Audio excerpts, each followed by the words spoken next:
5, 4, 3, 2, 1.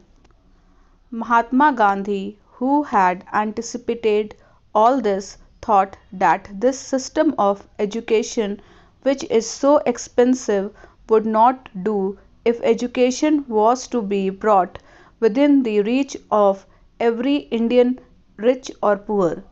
He therefore thought of a new system of education which has come to be known as basic education, and which Indian and foreign educational experts have declared to be highly useful. According to Gandhiji, as far as I understood him, there are two basic merits in this new system.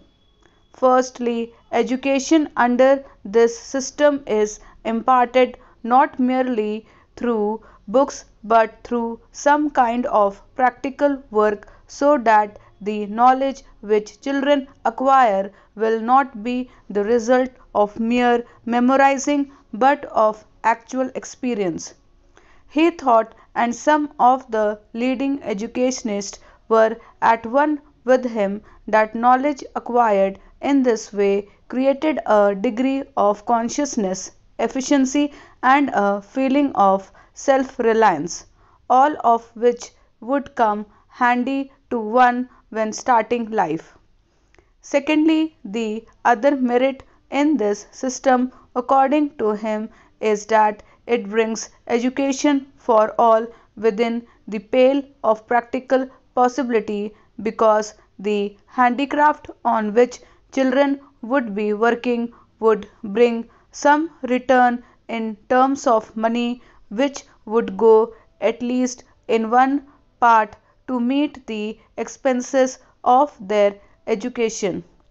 He was convinced that unless young scholars made this contribution towards their own education, universal education in India would never be possible.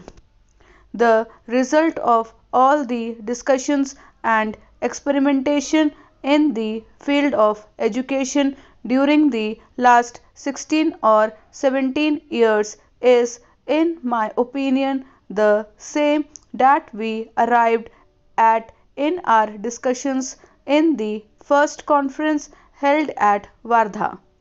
Educationists had admitted the utility of the new system, but considered children's contribution towards their education as not only impossible but undesirable. Our experience, on the other hand, has demonstrated both the utility as well as the practicability of the system. My remarks are essentially with reference to primary and secondary education. Little has been done so far to apply this system to higher education. It is not therefore possible to say anything about it on the basis of experience. In spite of all that has been done in this field so far, it is a pity that this system has not received the encouragement which is deserved and which could have given it after achieving independence from the British rule. As far as I can say, the reason is that although the utility of the new system has been proved, our faith in the old system of education remains unshaken. That is also why most of those who are engaged in the work of education have not given much thought to the new system. All that we can say is that even today the system has not gone beyond the experimental stage. Our government has not decided to popularize it as a part of its constructive program, let alone doing anything practical for it. I know that in the various conferences we have had so far, resolutions have been adopted in favor of it, and government agreed that the new system should be adopted but actually it has not been done. Consequently, educational institutions of the old type are daily increasing, and whatever budgetary provision government makes under the head education is spent mainly on keeping the old system of education intact.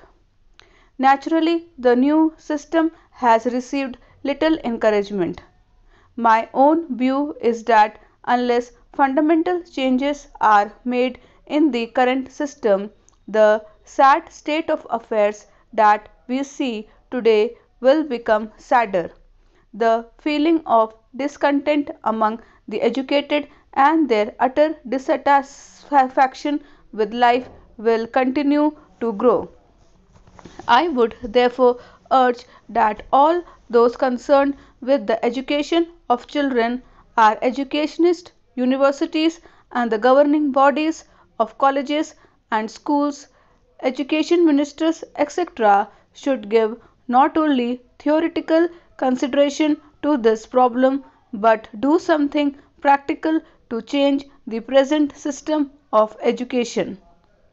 Unless this is done, the problem would become more and more complicated. I am very happy that the Talimi Sangh has been carrying on its work undeterred by difficulties. I cannot say that its activities have influenced educational trends in the country to any considerable extent, but I must admit that country whatever is being done by it is of great value to the country. Its usefulness would be realized when, sooner or later, compelled by circumstances, we shall have to introduce fundamental changes in the system obtaining today. At that time, the experience acquired by workers of the Talimi Sangh will come handy. As I said earlier, our experiment in the sphere of primary and secondary education has been successful, and we can confidently recommend the new system to our countrymen at these two stages.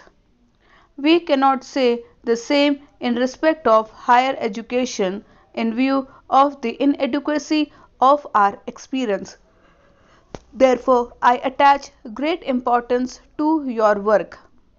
I hope the unfavorable atmosphere will not detract your workers and they would continue to do their job.